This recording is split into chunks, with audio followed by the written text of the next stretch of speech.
Hi class.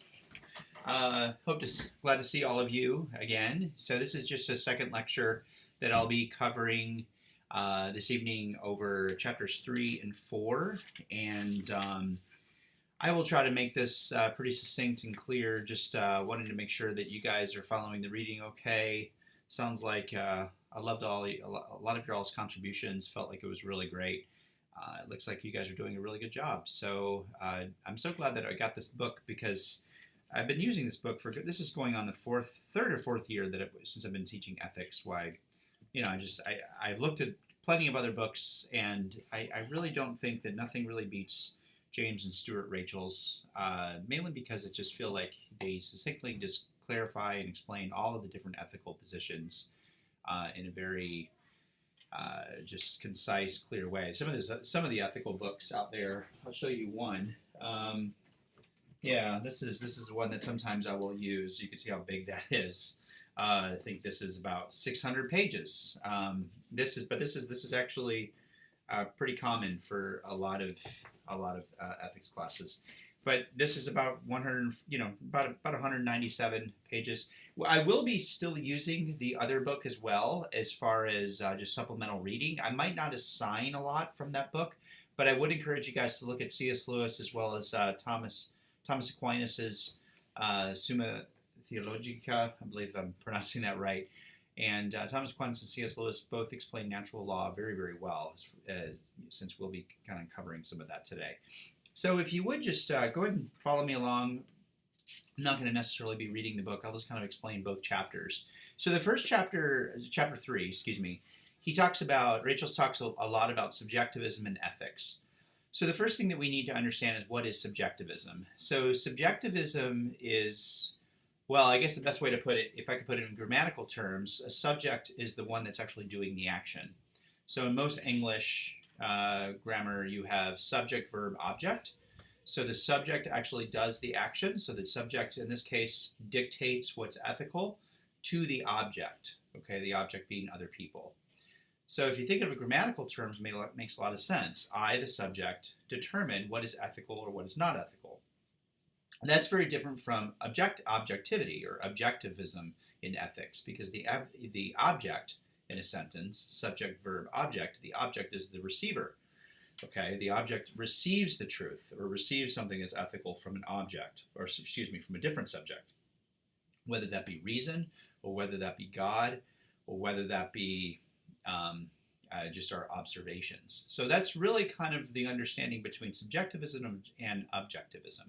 Basically, subjectivism in ethics is I, the subject, am the person that dictates to other people what I find morally acceptable or morally unacceptable. I hope that kind of makes sense. But the basic idea of that, Rachel's has a really good definition on page 33, is that people have a variety of different opinions, but where morality is concerned, there are no facts, and there is no, quote, right. So there's no facts and there's no right. People just feel differently, and that's all that there is. So that's really a good definition of maybe what subjectivism is. It's just we have different feelings about a particular issue. Some people may feel like abortion, for example, is wrong. Some people feel like it's not wrong. Some people think the death penalty is wrong. Some people feel maybe the death penalty is not wrong. You get my points. And what subjectivism really says is that I am the one that kind of determines at the end of the day whether or not it's true for me. And why, if we look at the evolution of this theory, you have to kind of understand that the evolution doesn't just appear in a vacuum. It often appears right after something kind of terrible occurs. What do I mean by that? Well, about 100 years ago, 1917, was right around the founding of the Communist Party, and I believe about a few years after that, Hitler started to go into rise in power. And so what you saw about 100 years ago was the rise and fall of modernism between 100 years ago to 70 years ago. And modernism was basically taking a meta-narrative where other governments and other people dictated to other cultures and other people how they were to live their lives. So if you take the Nazi regime, for example, the Nazi regime saw that the Aryan race was the overarching, powerful, government that went over and subjected other people to their interpretation of morals and ended up killing a significant amount of people. Same thing happened in communist Russia. And basically what ended up happening right around 1948 when the war was over, about 3 years after the war was over, a lot of philosophers were just very, very tired. And you kind of get that sense. A lot of philosophers said, you know what? I don't really like the objectivity out there. I don't like other governments telling us how to live our lives. We really want to kind of focus more on the individual. So that's kind of subjectivism's history over the long period of time, over thousands of years, really. It kind of goes in style and then out of style, back and forth. Really, it just kind of comes in style when something like it came in style right after maybe the church, and church was right around the 1400s. The Catholic Church and the Roman Catholic Church at that time, we just celebrated 500 years of Martin Luther. And Luther had some problems with what the Roman Catholic Church was saying, especially with indulgences and other things. And he wrote the 95 Theses, literally 500 years to the day of October 31st. And when he wrote that, he wanted to really focus on individual or maybe even a subjective view of salvation, that your relationship with God is really what matters. So you see how subjectivism is kind of like a back and forth. It's a back and forth when maybe the original objective claims of maybe the church or maybe a government, when they start to fall down, there are groups of people, or especially philosophers, on how we need to be ethical, questioning on how we need to be ethical, start to say, well, maybe we should just really focus on the individual, and that's it. So that's really how subjectivism kind of gets its way. I will say that lately, I will not say that we've really kind of, I don't think we live in a pure subjective society quite anymore. I'll hopefully be able to get to kind of explain that today. I do believe that there's an objective view of how people, maybe identity, for example. I think a lot of people put identity as kind of like the overarching meta-narrative today. And subjectivism and postmodernism has probably lost some of its appeal in the past 20 or 15 years. But simple subjectivism basically tells us that I, the subject or the speaker, approve of or disapprove of a particular thing. And no one can really tell me or dictate to me otherwise. At the end of the day, I am the master of my own fate, you could say. Now, there are a few problems with this. Number one, I just want to talk about, the book doesn't just talk about this, but I'm going to talk about this as a philosopher. The minute you say something like, there is no such thing as truth, okay? If you say something like that, like there's no truth, the problem with that is, if you notice, the minute I say that, I actually make an objective claim. My objective claim is there's no truth. So you see the problem here. The problem with simple subjectivism is that it's actually a very contradictory statement.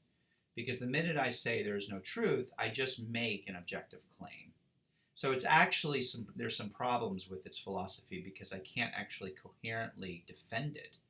Because the minute I try to defend subjectivism, where I am the dictate of my own ethical reasons, I actually am making an objective claim. And it's kind of funny, because this is where the problems with a lot of subjective ethics, or much of the history of subjectivism when it became very powerful, is that ethics actually slowly went down, and immorality, or I want to say not immorality in the sexual sense, but like more law breaking, stuff like that, actually went up pretty significantly, because everyone just kind of did according to their own heart. There's a really good there's a well-known verse in the book of Judges that the people were longing for a king because everyone did according to their own heart, according to their own nature.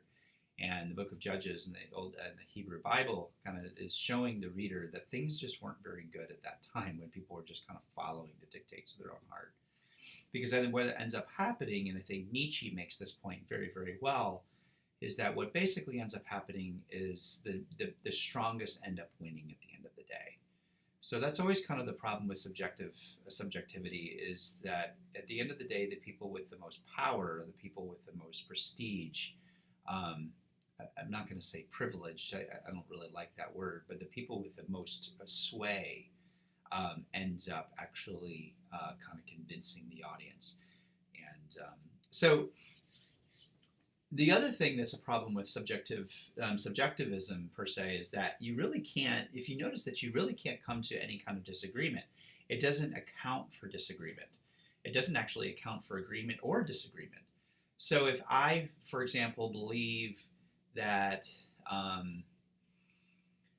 that the reason why African Americans are shot is because of racism, and then John over here believes that the reason why African Americans are shot is because of lack of police training. Just trying to think of a more modern, kind of a dilemma that's going on right now. If John and I are arguing, and I am purely having these kind of thoughts, in my own subjective interpretation of what may be going on with the shootings and whatnot, and then John is purely defending on he's completely standing on his data and his interpretation, then we're not actually going to come to any kind of agreement because there's no outside form, there's no outside source. You just have two people kind of barking at one another, but there's nothing that actually unites them. And this is actually one of the benefits of philosophy, especially as philosophy, if philosophy actually grows in our culture, is because when philosophy grows in our culture, what ends up happening is that you have a lot of people that actually adhere to a form of validity and a form of invalidity, or what is a strong argument or a weak argument. And when you have that in a culture, I don't think we have it now, but when you do have that in our culture, people will generally be looking for a kind of an outside source of truth. And when someone's argument is maybe inconsistent or maybe it's a fallacy, that person will then be challenged to then kind of improve and change their views. I really wish we had something like that today, don't you? But we don't. What we probably have today is there is definitely rampance or vestiges of subjectivism everywhere we go. And what you get is just basically two groups of people or two types of people just kind of yelling at one another. But there's really no source where they can kind of appeal to. So a good example of that, like especially with the influx of maybe identity politics. Identity politics basically says that we're going to focus a lot more on the identities of people who may be oppressed, for example. Its influence is really through socialism and socialistic work programs, and socialism basically wanted to reverse the way capitalism saw society. And so identity politics is really going to focus on those who are the most underprivileged, and they're going to be kind of the higher up at the hierarchy. They're going to be the top of the hierarchy. And their view of reality is going to be actually superior to anybody that may be below them on that particular hierarchy. This is really kind of the philosophy of identity politics or intersectionality.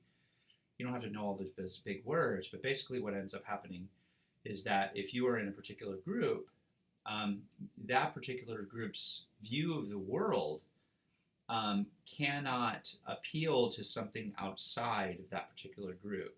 So if you have a different group that's maybe not in that group, what they end up doing is they just, say for example, if you have a liberal transgender, for example, versus a maybe conservative Trump supporter, basically what you end up happening is because of identity politics, this person and this person can never actually come to any kind of force of agreement or dialogue or anything, because it's purely subjective. It's completely based on how I view my own system. And so there's really no form of debate. There's no real healthy debate. People just become more and more polarized in their particular positions. And what ends up happening is that you have to build this kind of concept of absolute evil. And when you believe this kind of concept of absolute evil, that the other side is absolutely evil and this side is absolutely evil, you further and further and further polarize yourselves from one another. In a marriage, for example, I'm a marriage counselor full time. When a partner, for example, say if it's a husband who truly believes that every time his wife goes out on a Friday night, that she's cheating on him. Okay, even though when you talk to her and you have no evidence she doesn't, you're talking to her one-on-one, there's really nothing to say that she is. And she is literally just going out to actually hang out with her friends. You get what I'm trying to say. It's basically his subjective truth versus her subjective truth. Even though you can give him all the receipts, you can actually take pictures of her wherever she goes. If he is completely convinced that of his own version of reality, there's no way that they could actually come together. And it's a very frustrating process when you look at pure subjectivism, because it only becomes two people and just basically barking at one another. So debate becomes almost impossible. So that's a problem. Those are two problems. One, it's a self-contradictory statement, and number two, he doesn't really account for disagreement. And the other thing is that simple subjectivism, basically going back on that husband, it implies that you're or we're always right. This is another really big problem, is that how dare you, for example, tell me how my view of ethics is somehow wrong. That's actually considered probably the biggest offense in today's society, especially when we're talking about ethical issues. How dare you, tell me that I shouldn't do this to my child, or I shouldn't do this for my wife or to my wife. You get what I'm trying to say. It becomes the biggest insult because I'm kind of always right and you have no right, therefore, and I always, and the ethical subjectivist subjective philosopher, his favorite verse in the Bible, I'm sure you probably guessed it, thou shalt not judge. So, so he's just ready to give it right to you. You should not judge me. It's their favorite verse, and they always kind of appeal to it. But unfortunately, with pure subjectivism, when you get to a point where you can't actually, where you truly believe that you're always right, again, you may not be. And if you're not, how do you appeal? How do you improve? How do you improve? In your own nature as a human being. Well, philosophers have generally not really been, there haven't been a lot of simple, quote, subjectivists. There's just not a lot of them out there in philosophy. And so what you do have is that you have kind of an improvement with emotivism. And emotivism, unlike subjectivity or pure subjectivism, emotivism actually does believe that there are such things as facts. And these facts are true. It doesn't think that everything out there is just purely subjective. Emotivism basically states that there are such a things as facts. There are facts such as Lance Armstrong did win the Tour de France until he was caught. So that Hamlet is a real play, that I'm talking to you guys through a computer screen, those types of things. It believes that there are definitely facts out there. But the thing about emotivism is that it thinks basically your attitude, you get that, your attitude about facts, that is purely subjective. So there are facts out there, but your attitude about the particular fact becomes in other words, your ethics or your attitude about particular things is still subjective.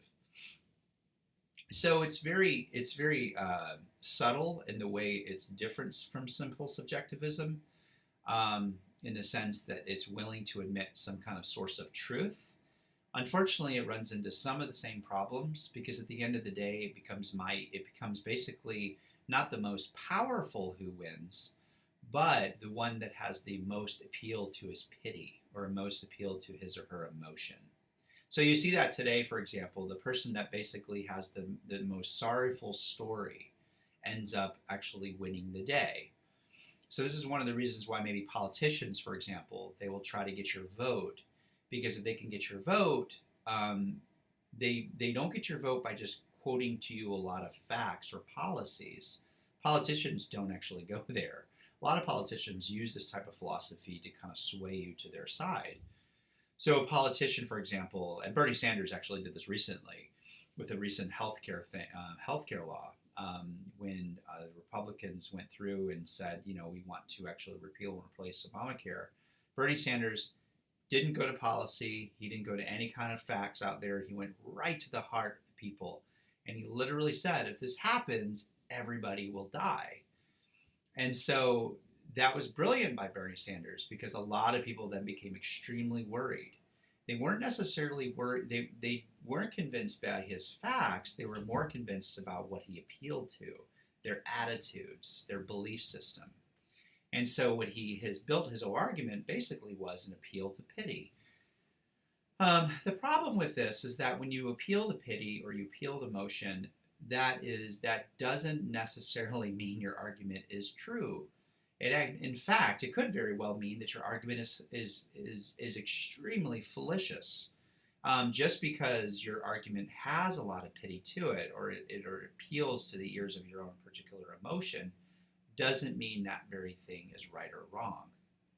So a good example of this would be, say, for example, if you're going out on the street in Boston and you see somebody and this person says, hey, if you don't support this organization, all these homeless people that you see out here in North Station are going to go starving, and they're going to go hungry, and they're all going to die.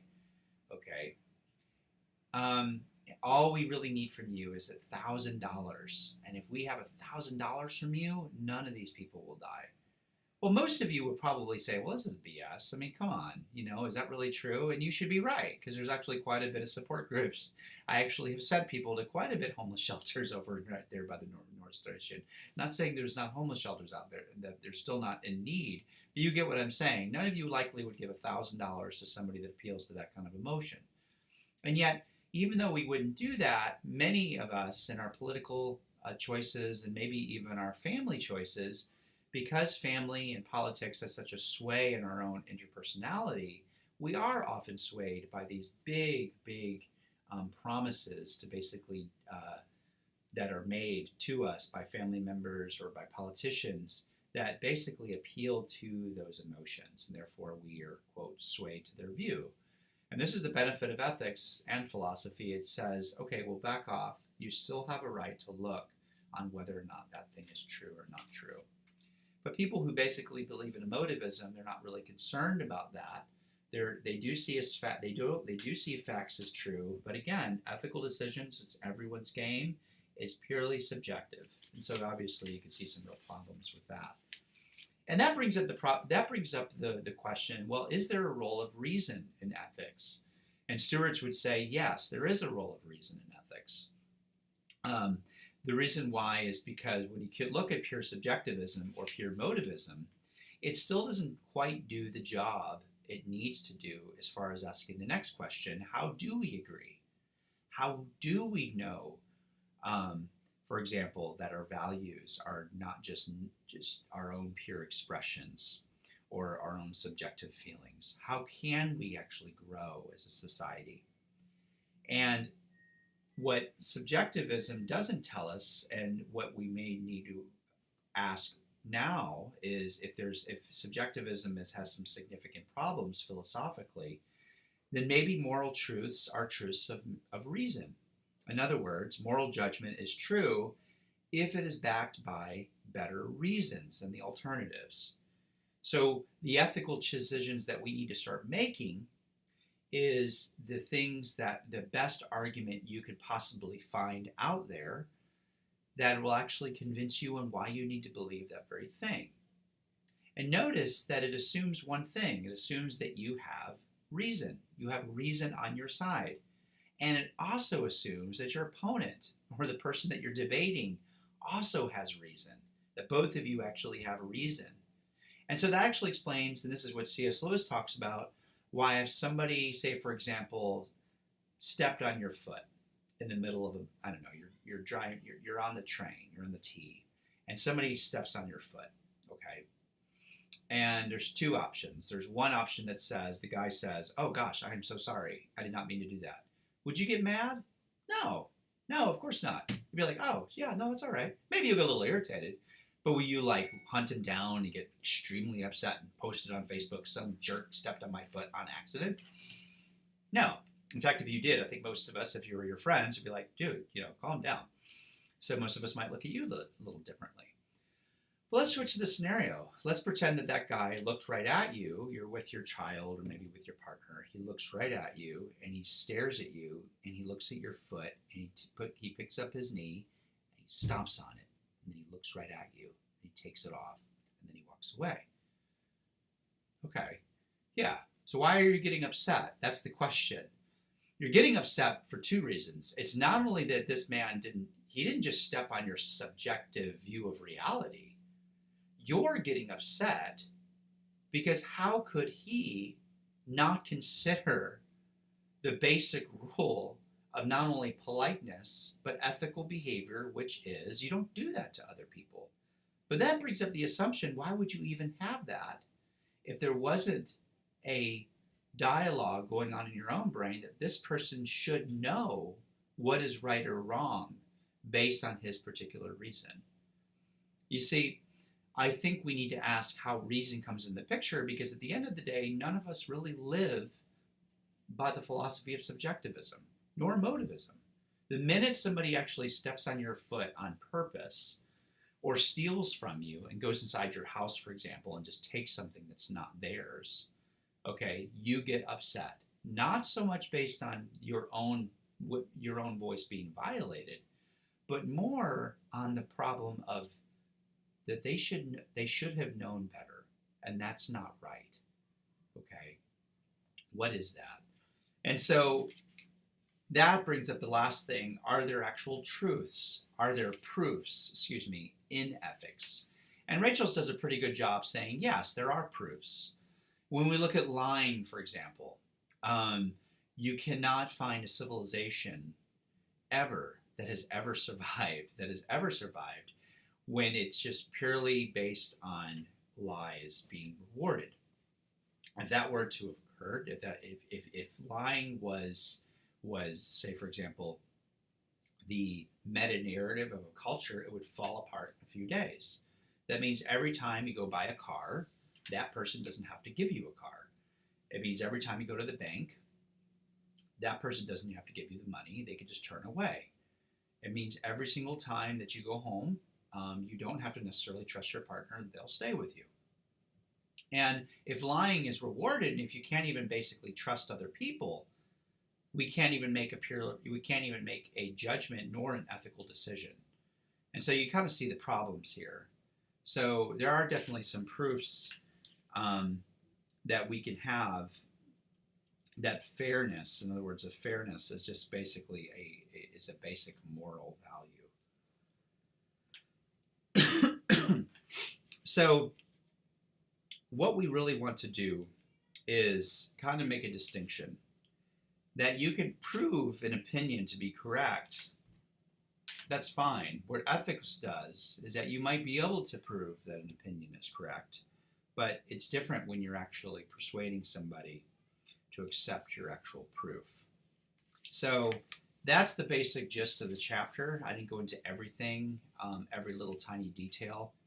I know we have just about 20 or 25 minutes left. I'm going to go get a little glass of water, if that's okay. And also I'm going to take off this coat because I'm really, really hot. So if you need to go to the bathroom, it's about 20 minutes in. I cannot turn this thing off, otherwise I'll lose all my data. So I'm not doing that. So if you don't mind, I'm going to go grab a little glass of water, and we're going to go into does morality depend on religion? Be right back.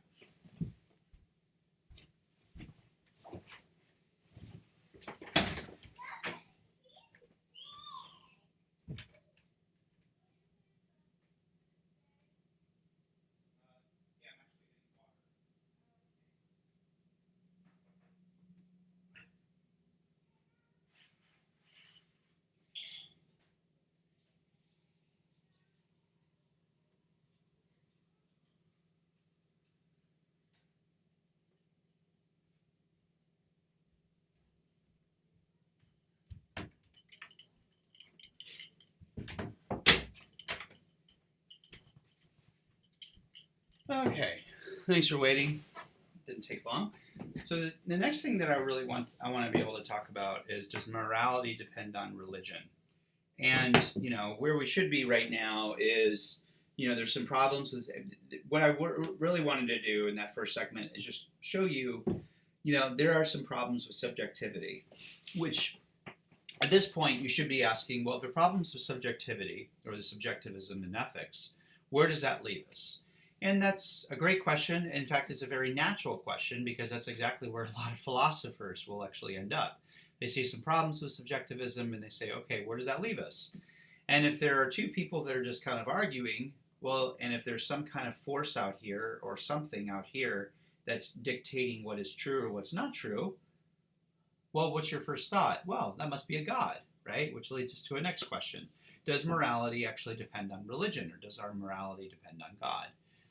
And I could actually see why a lot of philosophers, just from me explaining that, why a lot of philosophers and theologians would assume that. Because if subjectivism is as problematic as the author has proposed, then we need to kind of look at something beyond us to appeal to. So I'm not going to go into the whole first section where he talks about the Ten Commandments. You guys can read that a little bit later. I just want to delve right into the divine command theory. So the divine command theory is basically this. God determines what is right and what is wrong. That's the divine command theory. He is the one that determines right and wrong. And because he's the one that determines right or wrong, we have no right, according to divine command theorists, to dictate to him what is right or wrong. We have to obey his commands in order to either attain salvation or to be ethical. Basically, it's a very attractive form because whether something is right or wrong is perfectly objective, meaning you don't have to just go inside and find all these. I'm a counselor, so I help people go inside and find themselves a little bit. None of that. You don't have to do any of that. You don't have to go to counseling. It's right there. Okay. There's something appealing about that. It's the older I get, I suppose. I will say I have these parts of me that just get so tired looking inside and finding what I need to do. And one of the attractive appeals of divine command theory, it's just you open it up, there it is, bam. Okay, this is what I need to do. So there's definitely some appeal to that. Now it's not that simple, quite. There's a lot of people who believe in divine command theory, basically believe that God gave His word through the scriptures or the Quran, and that at the end of the day, whatever God has dictated to people in these scriptures are to be obeyed. It's a very attractive and powerful kind of theory, but there are some problems with it, and I think. When it comes to some of the problems that the author gives, it's kind of it really kind of stems from a question that Socrates gave to one of his students. You see, the divine command theory was actually very, very popular during Socrates' era, and there were a lot of religious priests at the time who said, "This is what you have to do because this is God's desire, this is His will." And Socrates, being who he was, he decided to ask them a question. And this question has baffled philosophers and almost put the nail on divine command theory's proposition. And Socrates' main question was, is something ethical because God commands it? Or does God command what is ethical? In other words, I quote it exactly as is. He says, is conduct right because the gods command it, or do the gods command it because it is right? So let's look at the first question. Is conduct right because the gods command it? What Socrates was getting at of that question was, if something's right because God commands it, that leaves an openness, according to Socrates, to something being arbitrary. So if, this is a hypothetical, if God were to command you, for example, to hit your wife, would that make it right? If God were to command you to murder somebody, would that then make it right? So I remember in 1995, I was a really, really young guy. I went to, and I remember reading up. I remember I was just getting into the news and stuff. And there was a cult at that time called the Halley's cult, Halley Comet cult. And basically what this cult believed is that when Halley's Comet was going around, that was kind of God was telling him that that this whole church was going to basically they would have to commit suicide and then join God on this cult, not this cult, but on this comet, and the comet would then lead back to the heaven, something like So there's a particular leader, I can't remember his name, but really convinced all of the congregants that we all have to commit suicide. We have to drink this particular Kool-Aid, and people were trying to get in. I think they locked themselves up. And basically what he did is he just convinced all these members, some of them were very, very, very young, women, children, everybody, about 300 people, I believe, maybe 250, 300, I can't quite remember. And they all committed suicide, basically based on this guy's teaching that, hey, I am the voice of God, I'm the voice of reason, and therefore you have to obey me. Divine command theory, though, the proponents of divine command theory would immediately say, well, this was just a false prophet. He didn't actually represent who God was. But then a skeptic might ask, well, okay, he was a false prophet, but how do we know what God says? And the divine command theorists will say, well, usually through pastors telling us or interpreting to us the Bible. And then you could see where the opponent might say, or the next question will be, well, again, that's still based on somebody's interpretation. How do we actually know it's right? How do you know it's coming from God? And so the big question with divine command theory is that the conception of morality is very mysterious. It cannot making truthfulness right is not like a peanut butter and jelly sandwich per se. It could not be done rearranging things in the physical environment. And in other words, how can right be dictated from God? In other words, nobody really knows. How does it come out? And who actually represents God? So it's very, very mysterious on who represents God and who doesn't represent God. So that's the one big problem with divine command theory, is that you don't really know who's actually the right representative is. The second thing is that the conception of morality makes God's commands arbitrary. It's arbitrary in the sense that God is the one who creates the reasons. And from a moral point of view, God's commands are arbitrary according to the opponents of divine command theory. In other words, he can just really command anything he wants. If he decides to tell somebody to go do something, like kill someone, then that very thing makes it right. So there's some real problems with this theory. The third thing is the conception of morality provides the wrong reasons for moral principles. In other words, there's no real, if you look at child abuse, for example, it's very malicious, involves unnecessary infliction of pain, but people who believe in divine command theory, they're concerned about that, but at the end of the day, they just kind of say, well, it's wrong because God says it's wrong. There's not really that kind of human element on telling us why it is wrong. So there are some problems with it because it seems very vague. That's what I'm trying to get at. In order to kind of, and honestly, as appealing as divine command theory may be for certain theologians, I know I could say this for the theologians in the Christian church, because that's really where I got my training, I got my MDiv. It really wasn't very appealing to a lot of Christians, a lot of theologians on the Christian side. And the main reason, because they did actually see some of those problems with it. The reason why I say that is because it's easy to kind of, look at the appeal of divine command theory, look at how attractive it actually says, especially when it tells us that God is actually saying these things, and then to kind of feel this part of you, well, I don't know if I really want to go against that if you're a religious person. If any of the viewers are religious, I would like to say right here that there's actually a lot of religious people that just weren't convinced by its assumptions, because it made God a little bit too mysterious, and people could actually quite abuse God's power for their own. And so that's why they came up with the second kind of theory, which is the theory of natural law. And this is the natural law is, in my opinion, a drastic improvement to divine command theory. Natural law basically says there is a God, but we're not going to assume that it's some kind of esoteric force out here. We're going to assume, kind of like what I was saying before, that people have a purpose. People have a particular reason. People have something in them that can recognize truth and something that doesn't, or something that's ethical or something that's not ethical, since we're talking about ethics. So natural law kind of already assumes on a complementarian type of way, or egalitarian type of way, excuse me, that everyone is kind of on the same bar, on the same level of expectation.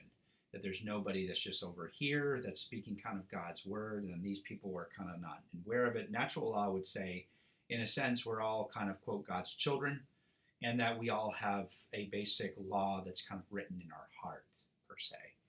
And so natural law rests on a particular view of the world. It looks at how people are basically made for a purpose. So Aristotle, who is really the proponent of natural law, but then Thomas Aquinas later from the Catholic Church, would ask, four general questions. What is it? What is it made of? How did it come to be? And what is it for? So if you could answer those questions, what is it? How did it come to be? What is it for? And it comes out to be something that is beneficial for society, then you could say that that very thing is ethical. So if I took lying, for example, what is it? Say, for example, if my tax accountant is saying, Peter, you need to pay your taxes. Let's just say for that. What is it made of? What's made of actually me, whether or not whether or not I'm going to be audited, and if I'm audited, I could very well lose my practice. How did it come to be? Maybe it came out to be because I was not careful with my taxes, and what is it for? Well, this is telling me that I better pay, lest the consequences will be that my wife will be significantly affected, as well as my two children, coming on a third child. And so it's very ethical in that situation that I better make sure I pay my darn taxes. Okay. Now, some of you might say, well, it seems like you're taking something that's a fact, like emotivism, and actually saying that this over here is my value, what I kind of think about it. Not necessarily. Natural law is very appealing because it's saying for all of these situations, it's kind of like the golden rule, but not quite, in the sense that the facts and beliefs are both intertwined. So natural law is always asking and telling us that everything does have a particular purpose, and that purpose should always be considered or taken into account when we're making ethical decisions. The other thing, too, about natural law, it likes to talk about, quote, the laws of nature. And the laws of nature, or how things, in other words, we shouldn't just describe how things are, but also how things ought to be. So there's a difference between are and ought.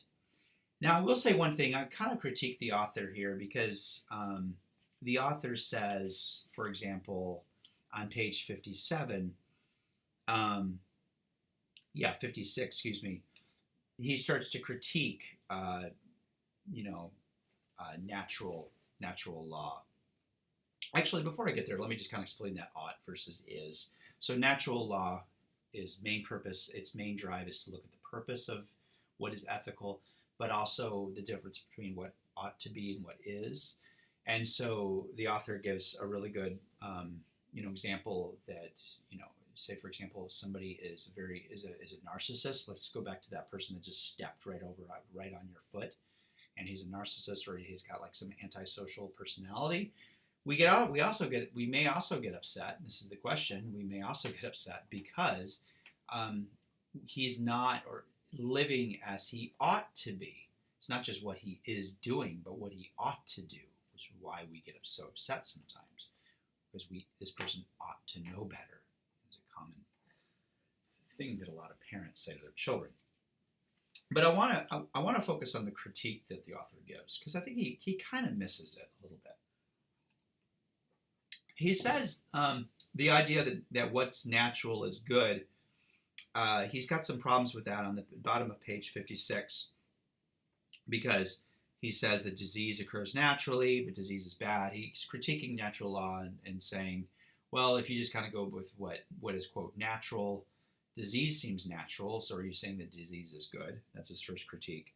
And then he says, natural law theory seems to confuse what is versus what ought to be. And so what is the case and what ought to be the case are logically different notions. And which I would agree with to a point, but the problem I think what I have when he says like disease where it's kind of natural, uh, Thomas Aquinas actually answered that very very well. He said that what is what he would say that nature has been marred by sin. Okay. And so, of course, we get disease, and of course, we get death, and of course, we see things out there that look natural, but they're really not because they're marred by sin. And so, Aquinas liked to say that what ought to be is the beatific kind of vision of what we ought to have is something that's beyond this world per se. So, I just wanted to say that that theologians have tried to answer that dichotomy, and I felt like they've done a pretty good job at it. But this is just the one thing that's beneficial of natural law, kind of like what I was saying before, is that it means that the believer has no special access to moral truth. We all kind of have access to it. I personally like it in a lot of ways. I think it's because I like to ask the question, whether or not something does have purpose and what is its purpose for. And you don't necessarily, another appeal too is that you can believe it without necessarily having a particular faith and yet not be a subjectivist. So there are actually quite a few people, Aristotle being one of them. He was a diehard agnostic, really. I mean, didn't have any kind of particular faith, but he strongly believed in natural law because he was not convinced with subjectivism, and he thought that there was something out there that we could appeal to, i.e. the purpose of the telos, the actual end of something, where we could say, okay, this is ethical, this is unethical. Is it a perfect system? Absolutely not. Absolutely not. And that's the other thing I want to go ahead and end on, because I'm going to go ahead and kind of end on that right here, is that you're going to be covering a lot of stuff in this book. Ayn Rand's view on egoism, and then we'll be talking about like the social contract theory and the utilitarianism and golden rule. Some of you are going to be definitely convinced on what these things are saying, and some of you are just not. That's okay. I do think though that we could, the more you kind of read through this book, subjectivism definitely has some problems. We have to kind of appeal to something in order for us to have an ethical society. But I'll leave it up to you guys. Now I'm being kind of a subjectivist here, but it really does it's whether or not you're more convinced from maybe a utilitarian point of view or natural law point of view. We'll talk about those, or pragmatic point of view, so that at the end of the day we can all agree that some rule is being violated or some rule is being upheld. But these are all kind of to give you tools. This book's really to kind of give you tools and on what's necessary for you to have more ongoing and fruitful discussion. So next week we'll be talking about egoism, I believe. Yeah, and I'll be talking about egoism and social contract theory, and I'm looking forward to that. I actually like teaching on ethical egoism. It's always kind of a fun chapter for me. But take care. Remember, it's 2 pages per chapter, not 2 pages. I just want to remind you all. I hope you guys have a good Friday night, and take care. Thanks.